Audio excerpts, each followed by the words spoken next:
আমরা সকলে চাই আমাদের জীবনে সাফল্য আসুক। আমরা চাই যে এই সংসারে আমাদের খ্যাতি ছড়িয়ে পড়ুক। আমরা চাই যেন আমরা আলোচিত হই। কিন্তু শুধু চাইলেই কি যায় আসে? যদি এই সংসারে আলোচিত হতে হয় তাহলে পরিচিত হতে হবে পরিশ্রমের দ্বারা। যতক্ষণ না আপনারা পরিশ্রমের সাথে পরিচিত হবেন, সাফল্যের সাথে পরিচিত হবেন না। সংঘর্ষ করতে হবে প্রতিদিন, প্রতি বছর। জীবনের সব পরিস্থিতিতেই হয়তো নতুন নতুন বাধা আসবে, নতুন নতুন বিঘ্ন ঘটবে। কিন্তু এটা আবশ্যক নয় যে সমস্ত বিঘ্ন বিনাশের জন্য আসবে। কিছু বিঘ্ন আপনার পথ প্রশস্ত করার জন্য আসবে, আপনার পথ পরিষ্কার করার জন্য আসবে।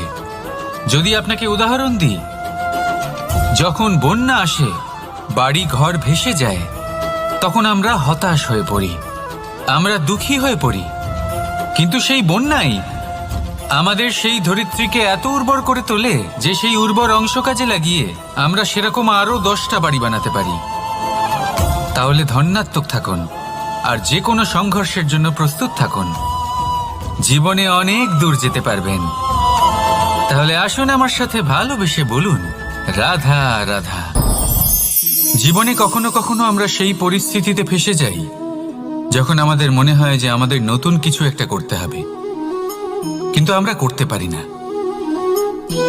কারণ কোথাও না কোথাও আমরা রীতির দ্বারা আবদ্ধ, আর আমরা সেই রীতি ভাঙতে চাই না। কেবল একটাই প্রশ্ন আসে মনে, আশেপাশের মানুষ কি বলবে, আশেপাশের মানুষ কি ভাববে। আপনাকে একটা প্রশ্ন করি, কারা এই মানুষজন? আপনার জন্মের সময় এই মানুষজন কোথায় ছিলেন? যখন আপনি কোনো সমস্যায় পড়েন তখন এই মানুষজন কোথায় থাকেন? এগিয়ে এসে কি আপনাকে সাহায্য করেন, নাকি সেই সমস্যার সমাধান আপনি নিজেই করেন? এইসব মানুষজনের চিন্তা ত্যাগ করুন যদি আপনি জীবনে বাঁচতে চান। ভেবে দেখুন জীবনে কি কি শুভ আছে আর কি কি শুভ করতে পারেন। যদি তা স্রোতের বিপরীতে হয় তাহলে সংঘর্ষ করুন, কিন্তু এইসব মানুষজনের কথা ভাববেন না। ভেবে দেখুন জীবনে আপনি কি কি শুভ কাজ করতে পারেন। এটা ভাবুন যে আপনি কখনো এমন কোনো কাজ করে ফেলেননি তো যার জন্য কারো হৃদয় আহত হয়েছে। শুভর দিকে নিজের চিন্তা কেন্দ্রীভূত করুন, আপনার জীবনে সব কিছু শুভই হবে।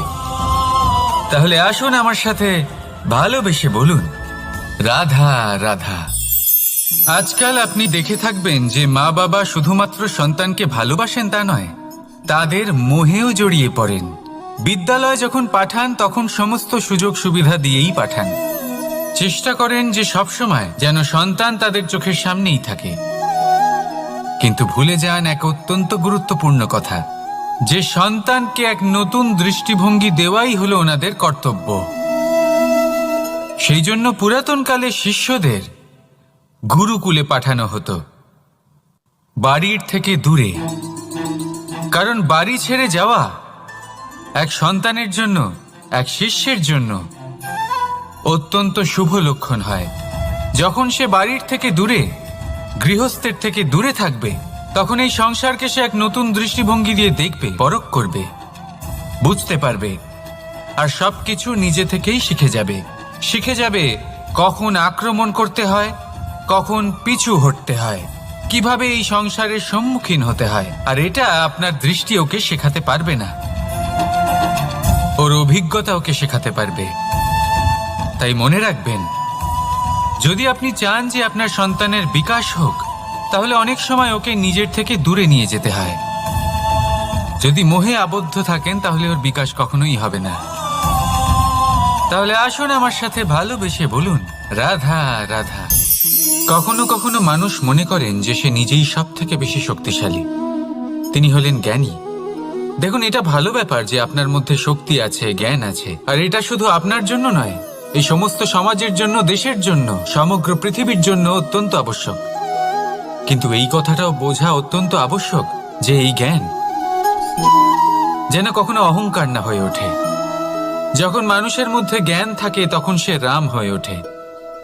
রাম, যিনি সমুদ্রের বুকে সেতু বানিয়েছিলেন, বানর সেনার দ্বারা রাক্ষস রাজকে পরাজিত করেছিলেন, আর চিরকালের জন্য সবার কাছে আদর্শ হয়ে উঠেছিলেন।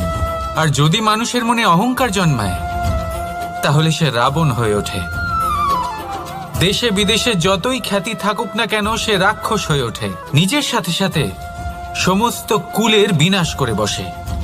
এবার জ্ঞান নাকি অহংকার, আপনার কি চাই সেই সিদ্ধান্ত আপনার, আর আপনার এই সিদ্ধান্তই নিশ্চিত করবে যে আপনার কর্ম কি হবে, আর আপনার এই কর্মই নিশ্চিত করে দেবে আপনার প্রারব্ধ কি হবে। তাহলে শুভ কর্ম করুন আর আমার সাথে ভালোবেসে বলুন, রাধা রাধা। লক্ষ্যে পৌঁছানো অত্যন্ত কঠিন হয়।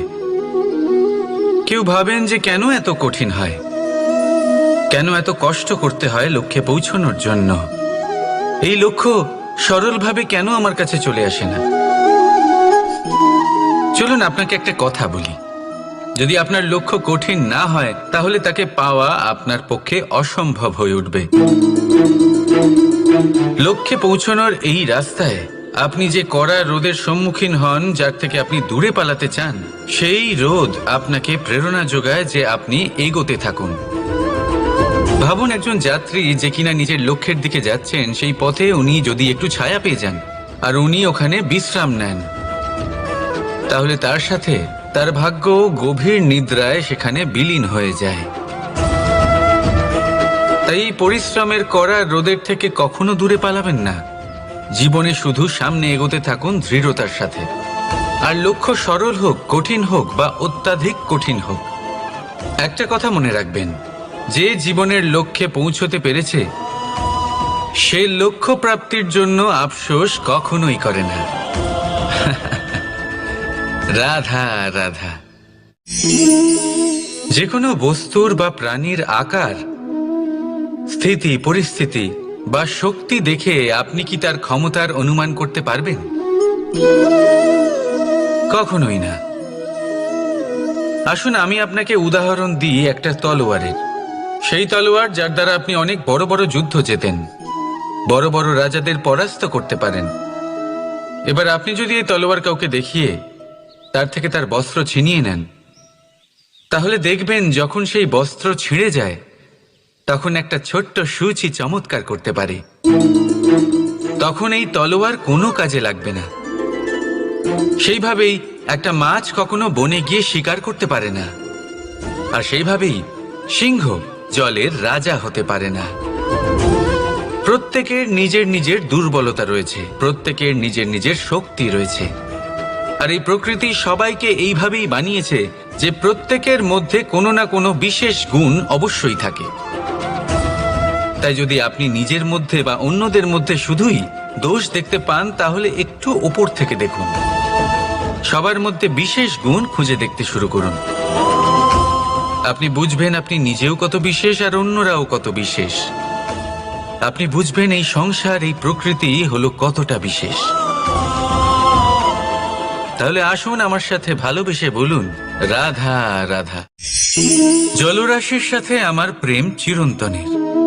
তা সে মথুরার যমুনা নদীই হোক বা দ্বারকার সমুদ্রই হোক। সমুদ্রের ধারে চলতে চলতে যখন সেই কোমল ঢেউ পা ছুঁয়ে যায়, আহা, ক্লান্তি যেন দূর হয়ে যায়। আমাদের মধ্যে একটা শক্তির জন্ম দেয়, মনকে উৎফুল্ল করে তোলে। সেই ঢেউয়ের বিষয় কি আপনারা কখনো ভেবেছেন? এই ঢেউই যখন তটে আসে, ছোট পাথরের সাথে ধাক্কা খেয়ে বিক্ষিপ্ত হয়ে যায়। আর এমন এক সময়ও আসে যখন এই ঢেউই এত ভয়ঙ্কর হয়ে ওঠে যে সবকিছু ধ্বংস করে দেয়, সবকিছু নষ্ট করে দেয়। এর একটা সারমর্ম রয়েছে, একটা অত্যন্ত গুরুত্বপূর্ণ শিক্ষা রয়েছে, যে কখনো কাউকে দুর্বল মনে করবেন না, কখনো না। কারণ এই দুর্বলতা যখন তার প্রকৃত শক্তির রূপ দেখায়, প্রবল বিনাশ সৃষ্টি করে। তাই কারোর বিনম্রতার, কারোর কোমলতার সর্বদা সম্মান করতে শিখুন। রাধা রাধা। লক্ষ্য, পথ আর সাফল্য, এই তিনটেই একে অপরের সাথে জড়িত, কিন্তু অনেকবার মানুষ এদের ঠিকভাবে বুঝতে পারেন না।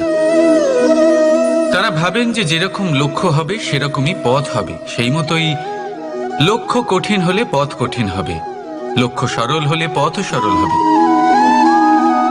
যদি আপনাকে আসল সত্যের সাথে অবগত করাই, তাহলে দেখবেন সবকিছুই এর উল্টো। লক্ষ্য নিজের পথ বানায় না, পথ সেটাই যেটা আপনি স্বয়ং নির্বাচন করে আপনি নিজে বানান। সেই অনুসারেই আপনি আপনার লক্ষ্যে পৌঁছতে পারবেন। সেই জন্য জীবনে যখনই লক্ষ্যে পৌঁছানোর পথের বিষয়ে আপনি কোনো সিদ্ধান্ত নেবেন, তাহলে তা ভেবে চিন্তে নেবেন, কারণ এই পথ অত্যন্ত গুরুত্বপূর্ণ। পথ যদি শুভ হয়, তাহলে লক্ষ্য আপনা থেকেই শুভ হয়ে যায়। তাহলে আসুন আমার সাথে ভালোবেসে বলুন, রাধা রাধা। অনেক সময় মানুষ এই কথায় দুঃখ পান যে কেন বারবার তার ক্ষমতার ওপরে সন্দেহ প্রকাশ করা হয়, কেন বারবার তাকে পরীক্ষা দিতে হয়, কেন জিজ্ঞেস করে এটাই কি আমার ভাগ্য যে একাধিকবার আমার ক্ষমতা আমাকে প্রমাণ করতে হবে? মানুষ মনে করে এ হলো দুর্ভাগ্য। আমি মনে করি এ হলো সৌভাগ্য। কিভাবে? সন্দেহ কার উপরে করা হয়? সোনার বিশুদ্ধতাকে নিয়ে, লোহাকে নিয়ে নয়। বিশুদ্ধতার নিরিখে বারবার তাকে পরীক্ষা করা হয়, তামাকে করা হয় না। রত্নকারের আঘাত হীরেকে সহ্য করতে হয়, কোনো কাঁকরকে নয়। সেই জন্য নিজের ভাবনাকে ধন্যাত্মক করে তুলুন। জীবনে যত পরীক্ষায় আসুক না কেন, হাসি মুখে তার সম্মুখীন হন, তাতে উতলা হবেন না। আর তারপর দেখবেন আপনার অন্তরের এই রত্ন আপনার জীবনকে উজ্জ্বল করে তুলবে। তাহলে আসুন আমার সাথে ভালোবেসে বলুন, রাধা রাধা।